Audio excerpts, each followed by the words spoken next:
Pam, let's talk about how Norcross, since the time you've moved there till now, give kind of some of the history of what you saw in Norcross and the way it was when you first came here. Well, we moved out here in the late 90s. We were living in the city limits of Atlanta, and we came out here because we owned a print shop in the city limits of Norcross. So it was going from a downtown area to this very small town. And when we came here, the downtown area was fairly vacant. There was a few tenants, but not many. And it was on the cusp of being developed. We had lots of open land and vacant farms, and it was just right there for the picking.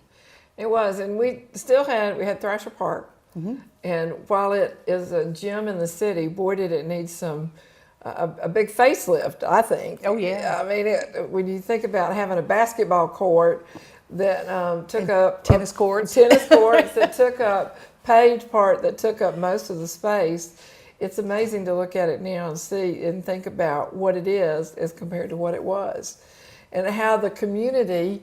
That was a big uproar and a big to do to get the community to, or I guess we would say the people that had lived here forever, to see the park as something different. Talk about downtown. Tell me what you think about what downtown was like.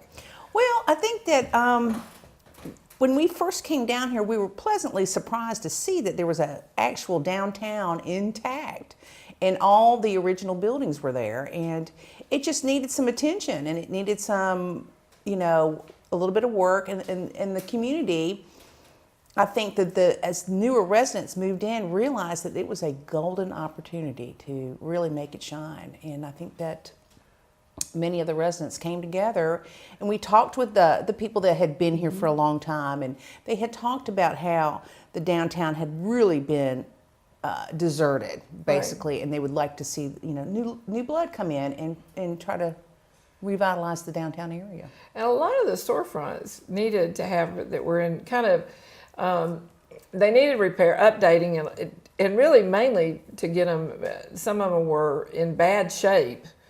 And so it was nice to see, to see the new people with the vision to say, hey, let's keep this, let's don't tear it down, let's keep it and let's make it a viable downtown with more than an insurance agency and a hardware store that was dying. To look at it with now, looking at the restaurants and thinking about where Paisanos is, it was an antique shop, but it was also an old drugstore, and it was in sad shape. And to see what it's turned into now is awesome. And to think about having a downtown that you could walk to, and looking at the development. Share some of the thoughts or some of the things that happened in the past about the development. Well, when we moved to Norcross, we were very close to, we were about several houses down from an old dairy farm. And the family that owned that farm were no longer interested in maintaining that property because they had already sold off all the cattle, and it was just a barn and a house, and they didn't live there anymore. And so he wanted to move out of state, and so he pursued some developers to come and look at it. And that was such a radical thing for the people that had lived in here all their lives, to see that a subdivision was going to come in, especially one that was right there on our main strip. So there was a lot of back and forth about getting that done, and they finally got it approved, and next thing you knew, there was this big subdivision with 200 houses in it. That was unheard of. Right. Unheard of. And it brought in a lot of people that enjoyed the fact that they could walk around in this community and walk downtown and walk back home. Right. And it's also, I think for us, it's a little bit of an international community. Mm-hmm. It brought in several nationalities that we didn't have in Norcross. When you think about that, that's kind of a cool thing too. One of the things that I think is special about Norcross are our parks. And looking at Lillian Webb Field, do you remember what it used to be before it was? Talk about that. Tell us about that. My son played football, and that was our practice field, and it was just a dirt lot. There was nothing, the chain link fence that partially surrounded it was falling down, and you could only practice when it hadn't been raining, and it was just not a well-used field, and it really needed attention. And so when we were leasing it to Gwinnett County for $1, and so when city of Norcross decided to take it back and really do something with it, they have really taken something that was very abandoned and just turned it into a jewel. It's just a jewel. And we're not done yet. Right. That's what's so exciting about it. We're not done yet. Yeah, because we're when you think about how it's evolved and how it's still evolving, because we've got an opportunity to bring families closer to that park by building some development that we've started the development, but we're going ahead with more. Yeah, and moving the library to the edge of the park with a beautiful plaza. I mean, that's just going to be great. It is. And more accessible, I think, to the families that walk around, because where the library is right now, it's kind of like in a corner and you don't know what's there. Right. So that'll be good. And it's going to help be the gateway. Yes, yes, that'll be nice. The gateway to Lily Whitfield and the gateway to our city. Thinking about things that, think about how we, I guess, how we evolved. How did the community get to be part of where we are now and what we're doing? Well, it took, we had a developer come in, and he realized that there was a disconnect between the city government and the residents who lived here. And he thought the best way to resolve that was to create a homeowners association.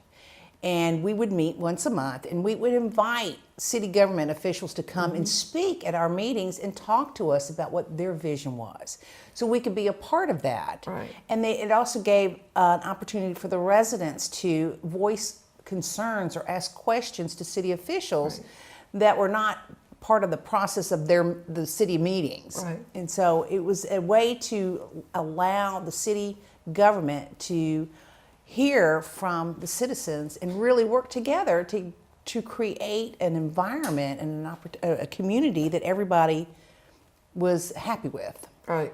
Because at the time we had all the new development in Gwinnett County, and it was growing so fast. And to have I think the unique thing about Norcross is that our city government, the people really do have a voice in it, and it does, and it really is. It really has come a long way, so that we do have a voice now that we didn't have in the past. It wasn't that the city government didn't listen to us; we just weren't active with it. Right. Mm-hmm. Right. I think that was a huge part of it. Looking at development that we have now, what do you see that's happening in our city? Well, it's interesting because as the decades move on, we have really gone in the direction of smaller lots, Right. and more condensed housing. And for some people, that's kind of hard to adjust to, but for a lot of people, they don't want the care of all these yards. Right. And they want to live in a nice sized house, but on a smaller lot. Right. And so we've really gone in that direction, and it's interesting to see how quickly they sell. Right. Because we thought initially they're never going to sell, they don't have any parking, blah, blah, blah, blah, blah, and they're selling like crazy. Yeah. So it's interesting, and we've got a good mix of townhomes, condos, cluster homes. We have a nice mix. But we've also we really want to preserve our past. Yes. That's important to us, to keep the old as well as bring in the new. Well, the style of the homes, I think, preserve that look of time gone by, Right. Right. And I think that's been one of our secrets to making our downtown a vital downtown, because we want to be able to walk to it. Yeah. A walkable community is a huge, I think, asset. Well, and I think that the whole idea of how we live has really, we're more conscious about eating healthier, we exercising, so that direction we're kind of making that happen for a lot of people. And I think when we first came here, that there was no architectural review board, and once we created that helped to preserve the look of Norcross. So developers couldn't go in and just do whatever they wanted. They had to adhere to a certain guideline to preserve the style of our city, which is turn of the century. And our heritage. We want Heritage. really the pieces of property that have been kept the names of the people that originally were there. I mean, we look at Colonel Jones Park, and that's really our first newer development in the downtown area, and how it has aged through the time and made it. I think as it ages, it looks like it ties in with with the past. Thinking about, when I think about the community, what do you think our community, what type of people is our community made up of? Well, it's interesting that you bring that up because when we first moved here, the only thing the city ever did was we had a parade once a year. And now we have concerts, we have art festivals, we have car shows, we have a farmer's market. Right. So we really have a broad base to cover all interest and bring the community together on something that they enjoy. Right. You can pick and choose whatever you want to do because there's so many things to do. Right, there are. And thinking about, let's talk about the buildings that the city government has bought and what they've done. I mean, I think the Cotton Gin's a great example. The city of Norcross, that was a building that sat there vacant. And the city leaders had enough foresight to come in and buy it. And now it's a restaurant, it's got office space in it, it also has a rental unit for someone to live in it. Talk about some of the other parts of our city that the city has taken on, the rectory. Talk about the community center, tell us about that. Well, I think it's interesting though that it started out as a tiny little church. And then the church added on a classroom building. And it was like a whole city block that this church preserved, and it had like a rectory. And the city, they tried to sell it for years, and nobody would buy it. And so the city stepped in and bought it. And now we have a community theater in the chapel part. The classroom is now our community center, and the rectory is an art museum. Right. So we've really repurposed these buildings so they're active every single day. Right. And put to good use. Right. So would you talk about, talk about the changes in the city government and how the people helped to make that a different style of government that we had in the past. Well, I think when we first came to Norcross, the government was sort of in a rut. It was old school. It was the same old, and it wasn't really adapting itself to current issues, current thought processes, the way people would perceive how they wanted to be governed. And so it took quite a few changes in terms of new people on council to really make it work for the community. And I think that when we were able to replace some of the council people with people that were more thoughtful towards the future and preserving our downtown look, I think that we really made a lot of progress in how decisions were made. Right. And how everybody could really get behind our council and mayor. Right. Because it was a part of us. Right. It's part of the vision. And when we think about living as close as we do to downtown Atlanta, I don't think you can think of any other town in Gwinnett County that has what we have.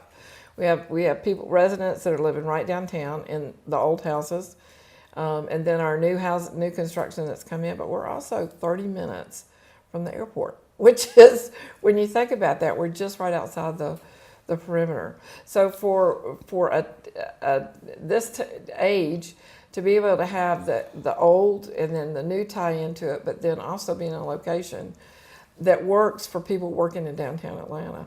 And we're close to MARTA. Yeah, we're close to MARTA. Yeah. So it's an easy commute. It is. It really is. Well, Pam, it's been awesome talking to you. It was great. And if you got any closing remarks, anything you want to say about Norcross that you hadn't shared?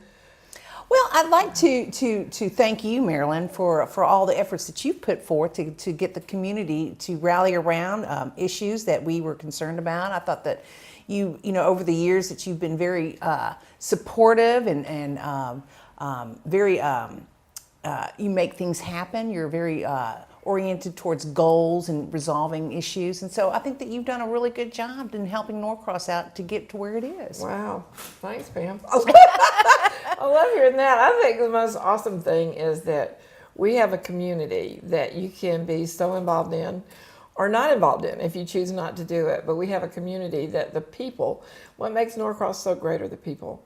And I appreciate everything that you and Jeff have done to work to help us have this wonderful community that preserves our past and is dedicated to keeping it, but also helps us go into the future with what we can bring with future generations. We've got past generations, but we want to look for future generations to come. So I think we have a great opportunity to look towards the future and see that we can be a growing community. And we appeal to every generation. I know. Every generation. There's something for everybody to do here. I know it. It is. It really is. Well, okay, on that note, everybody come to Norcross. How about that?